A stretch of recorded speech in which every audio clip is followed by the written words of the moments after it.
You're watching BlackCoffeePoet.com. I'm Jorge Antonio Vallejos, and I'm happy to be here with this wonderful group of women, and we're going to be talking about the forgotten women of December 6th. That's the name of the week this week on BlackCoffeePoet.com. So we're just going to build upon what Deb and I did last year in a video on December 6th and add some more stuff to it with more voices, more info, and more great stuff. Thank you very much for joining us here today on blackcoffeepoet.com. Please introduce yourselves. Okay. Well, I'm Zainab Amadahi, and I'm primarily a writer, but I also work in the Indigenous sovereignty movement, Indigenous activist. I just got finished with Indigenous Sovereignty Week, so that's me. I'm a mother, community worker, a whole bunch of things. Yeah. And I'm Joita Gupta. I'm a member of the center, the Toronto Rape Crisis Center. I'm part of the collective board. I've been involved with the Violence Against Women movement for the anti-violence against women movement for many years, and I'm a student at first at UFT and later at Ryerson. I've done a lot of work around greater access to the post-secondary education system, particularly for students with disabilities, and I'd like to talk a little bit about violence against women in that respect. And my name is Olympia Boido. I am working here at the Toronto Rape Crisis Center, Multicultural Women Against Rape. My background focuses on issues of social justice, particularly relating to interculturalism. And I'm from Argentina. A lot of my work has been done. I've been doing a lot of my work in Latin America and in the relationship between Latin America and Canada. And of late, I've focused more on issues of interculturalism as it pertains to violence against women. Hi everybody, I am very privileged to work with you all in this video. My name is Deb Singh and I am a counselor, advocate, activist at the Toronto Rape Crisis Center, Multicultural Women Against Rape. I'm really privileged to continue the conversations about the forgotten women. I'd just like to acknowledge that we're at the Toronto Rape Crisis Center. Deb hooked us up with this space. Thank you very much to you, Deb, and the Toronto Rape Crisis Center. So, we've had lots of conversations and I thought it would be really awesome, Jorge, and this awesome round table to continue talking about kind of where we left off a little bit around December 6th and how we see it today, how the world views violence against women today. We know that it's been 22 years since the incident at École Polytechnique. And I talked about in our last video around when I think of December 6th, I think of 500 Indigenous missing women. And the fact that, for 22 years, Canadian governments, like organizations, have highlighted the experience of these 14 women who were killed in that school that day, but how oftentimes women are completely ignored who are Indigenous women, sex trade workers, women with disabilities, when it comes to the violence that is very, very commonplace in our communities as racialized women or Indigenous women. So I thought that was a great place to start thinking about, number one, how racialized women's experience or the global war against women in an international context is not nearly as highlighted as these 14 white women.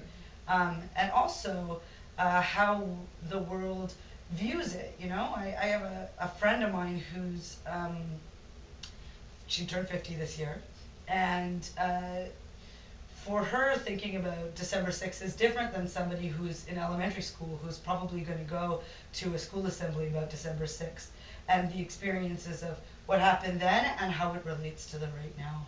Mm-hmm. Yeah. Right. Yeah. Well, I think it's interesting to me that in the Indigenous communities that I work with and the organizations that I work with, this violence in our communities is ongoing. It's not something that is anchored in December 6th at all, right? It's anchored probably it goes back to, well, for us it goes back to the earliest days of colonialism, where women, for particularly two reasons, but because of in many of our nations women were responsible and had authorities around land and land use, that they were targeted by colonizers, and also because the relationships that we have within our community, I mean, women's authorities and responsibilities within communities were informing the work of white feminists, and threatening white male patriarchy. And so women were specifically targeted in the colonization project, very early in the colonization project. And with that, came a rationale that kind of rationalized why it was okay to rape and mutilate and sterilize and Native women. And that rationale is still at work. We're still dealing with the legacy of that rationale. We see, the RCMP not moving. And it's really interesting that, I take what you say very seriously, in the sense that,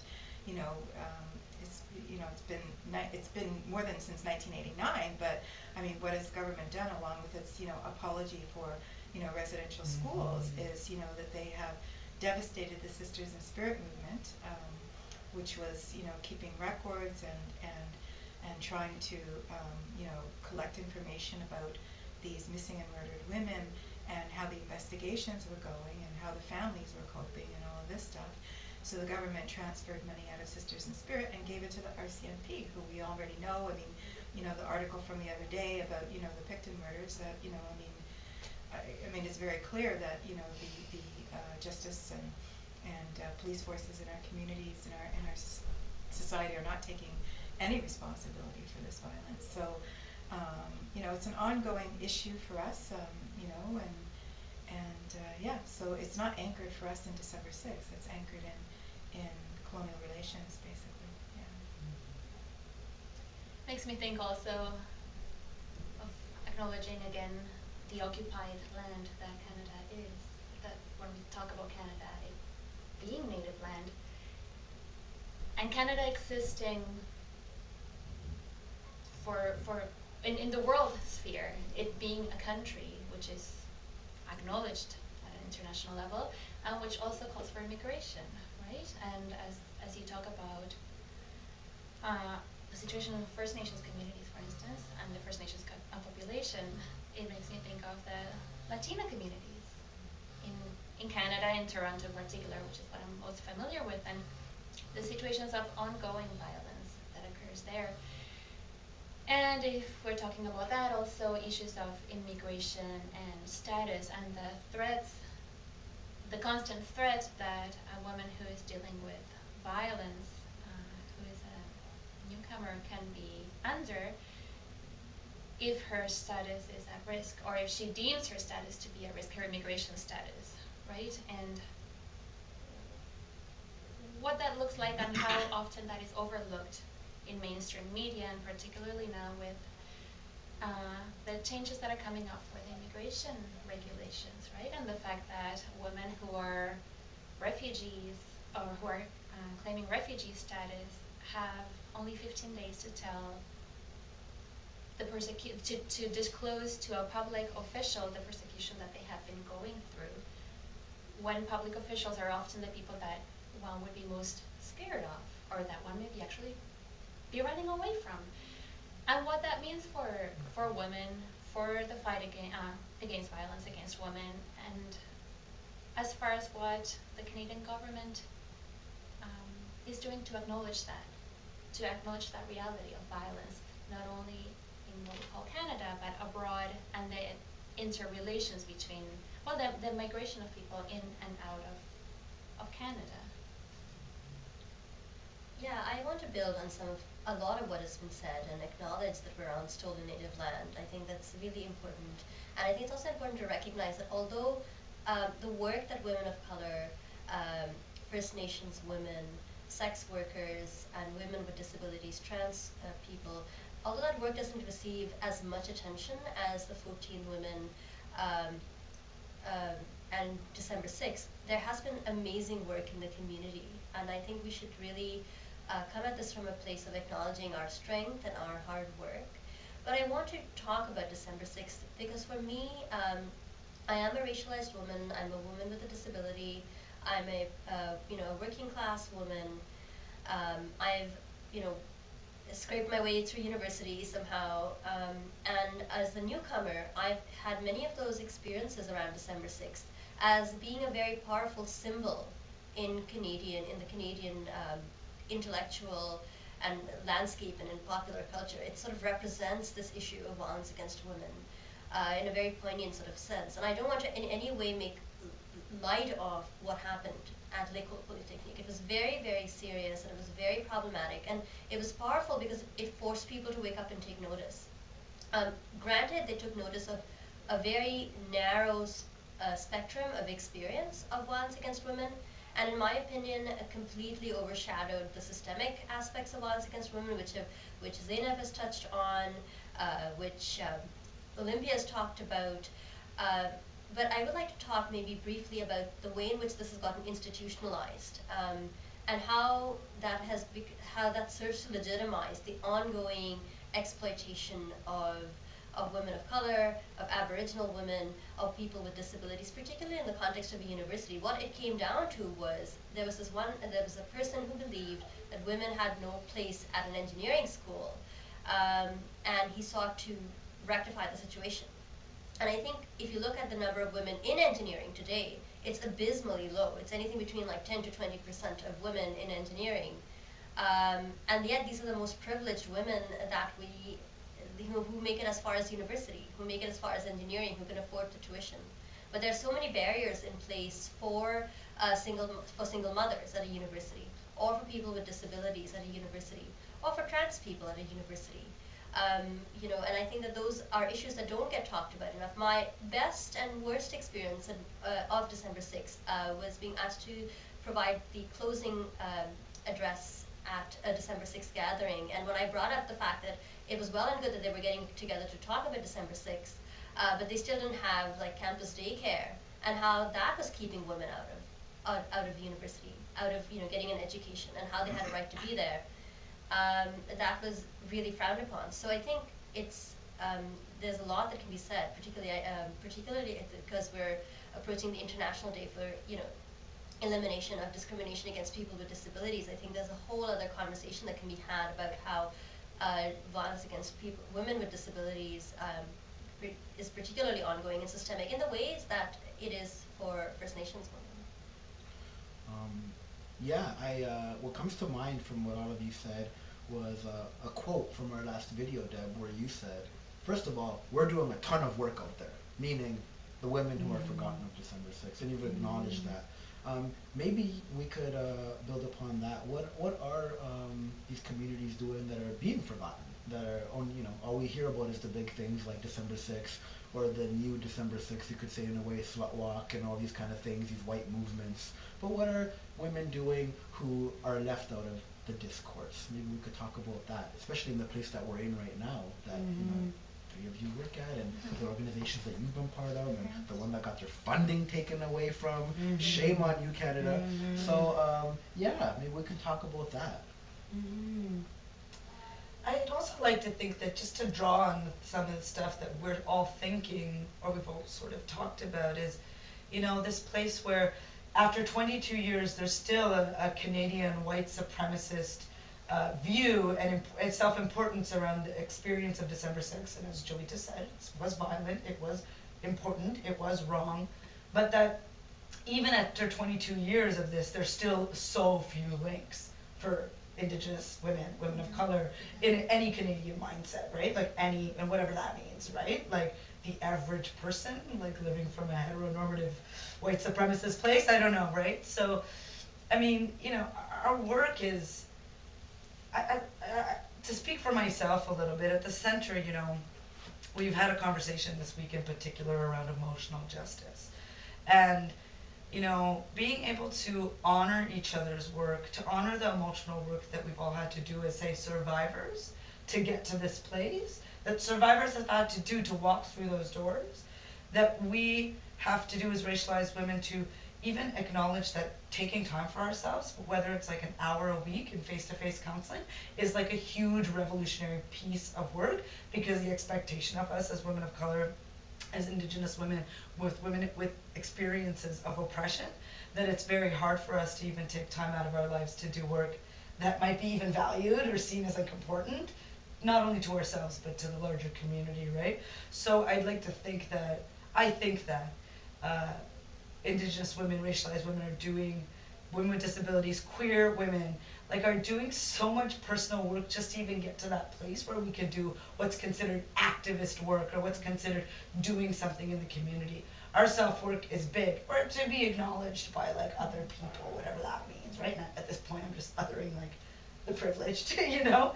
But you know, because I could name off a bunch of work that say the center does, but I think also like it's very integral that we have had to rebuild our communities in order to do work around violence. We've had to rebuild our homes. We've had to rebuild ourselves. Yeah. We've had to leave our homes and come from other places to make a home in a place that doesn't speak our language, doesn't understand our culture, and constantly invisibilizes us in physical spaces every day, right? So imagine if we didn't, you know, I often think, imagine if women of color, people, women didn't experience certain kinds of oppression, the kind of genius we would have already created, but we already have created it, right? Through the level of also experiencing poverty, discrimination, oppression, marginalization, colonization, and it goes on, right?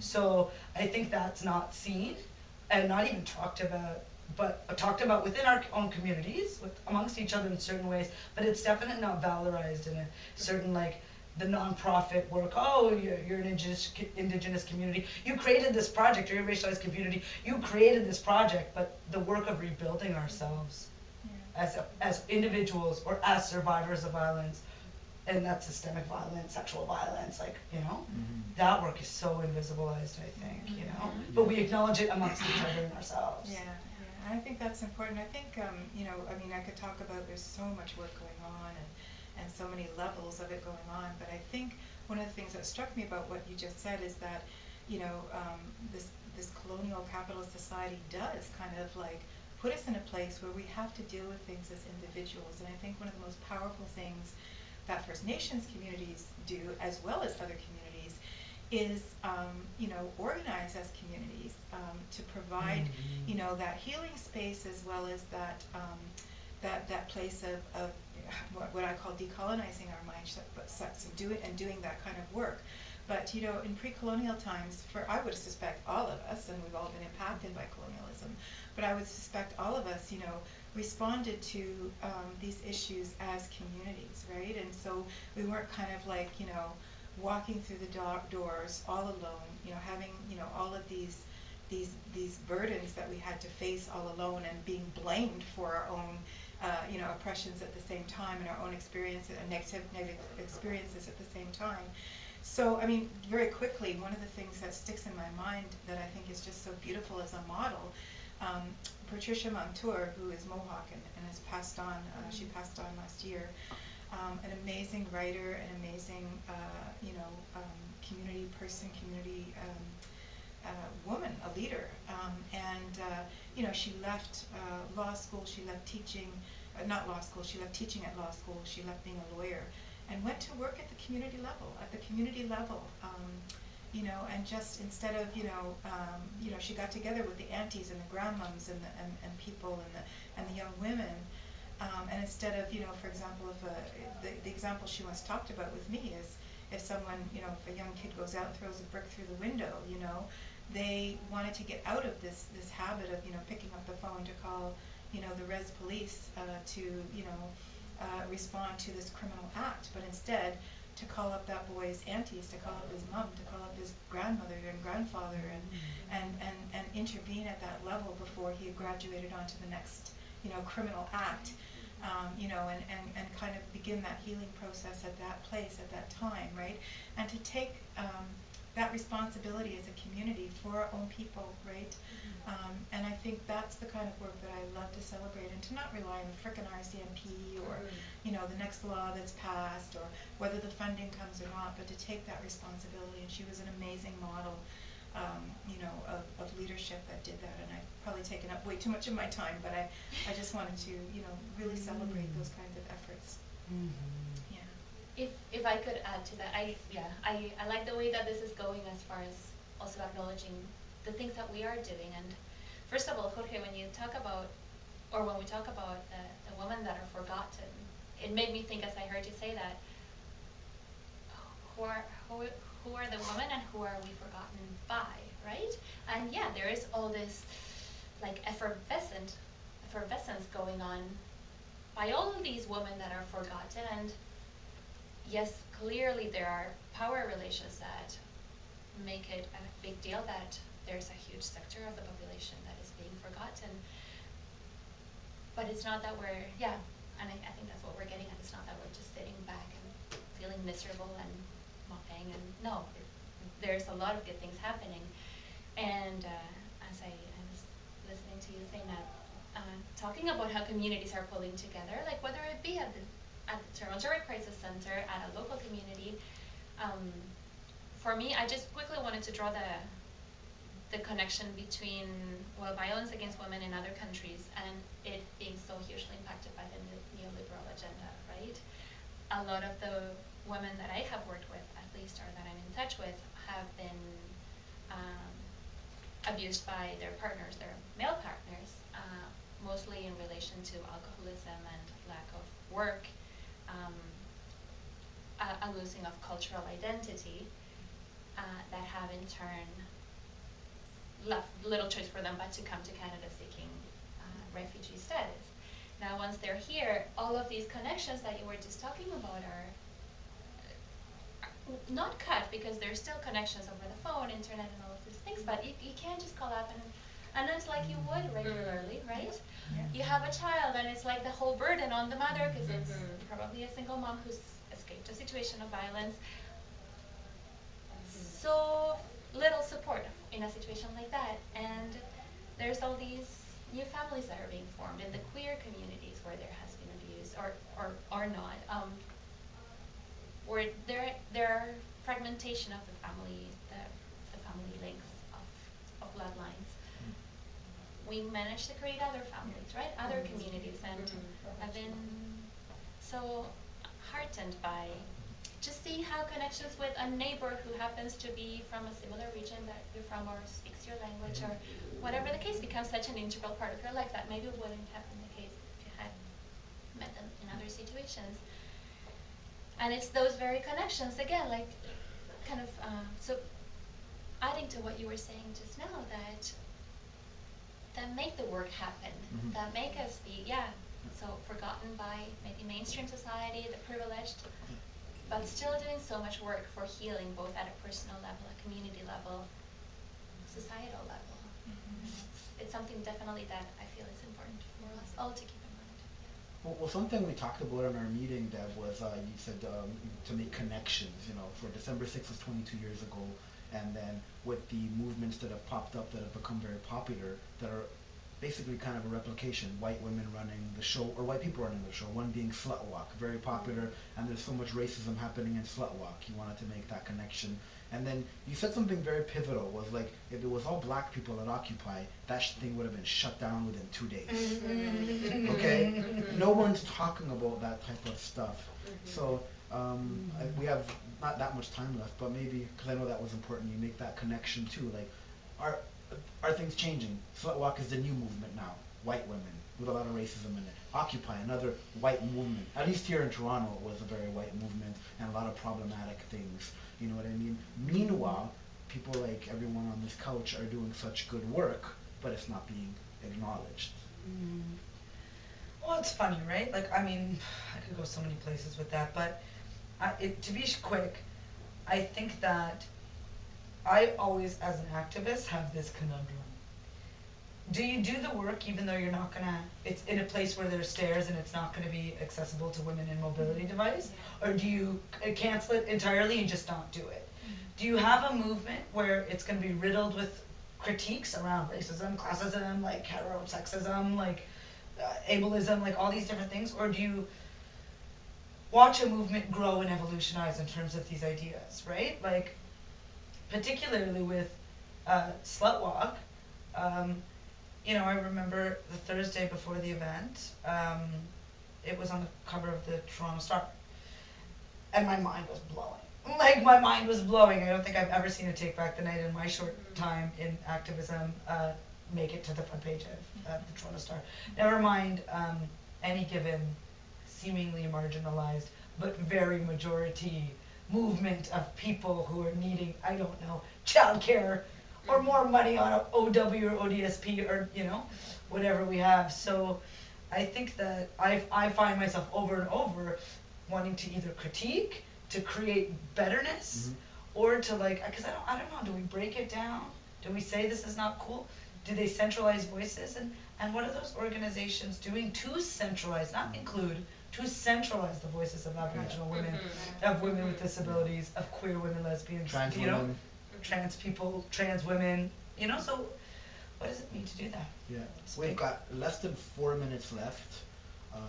Would anybody like to say something before we sign off? We've got less than 4 minutes left.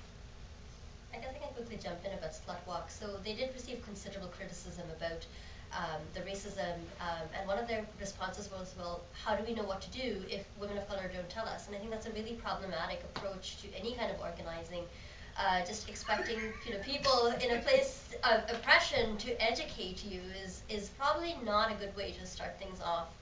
Having said that, I think Slut Walk has potential. So it is a conundrum, as Deb said. Do we build it up or do we break it down? I mean, this thing swept the globe. It was huge.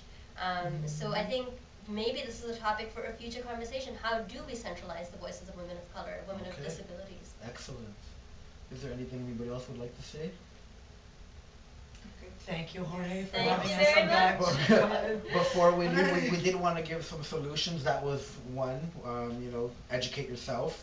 And in line with that, I'd like to say I always like giving books as resources. Not Vanishing by Christos. And if any men are watching this, I hope they are, or for the men in the lives of all the viewers that are watching this, The Will to Change, Men, Masculinity, and Love by Bell Hooks. Please read that. As well, one of my mentors, Lee Miracle, wrote a book, I Am Woman. It's another great resource. And a classic is Ain't I a Woman by Bell Hooks also. I guess you can tell that I like Bell Hooks. And Crystals and Lee Miracle. Anyways, thank you very much for joining us. I really appreciate all the Thank you, input. Jorge. We were on limited time here, but I think we did a lot again. And there'll be more roundtables on blackcoffeepoet.com. Under this video, there's a review of The Color of Violence. Thank you to May Louis for reviewing that. May Louis is also interviewing somebody from the Toronto Rape Crisis Center for the Wednesday. And we're going to have poetry by different women reading around the topic of December 6th, those that are forgotten on December 6th for the Friday. So this video is December 5th, December 6th is tomorrow, then the Wednesday is the interview, the review is under this video, and then the Friday is the videos of poetry. So thank you very, very much for being with us. Again, is there info for the Toronto Rape Crisis Center you'd like to give? Phone number, email? If you're in crisis, call our crisis line at 416-597-8808 and come by the center. Check out our website, www.trccmwar.ca. Thank you very much. BlackCoffeePoet.com. I'm Black Coffee Poet on Facebook and on Twitter, and there's a Black Coffee Poet page, and there's a lot of roundtables coming up, and our video with Deb last year, and Rena Burke roundtable, all kinds of stuff happening. Thank you very much for joining us. Peace out.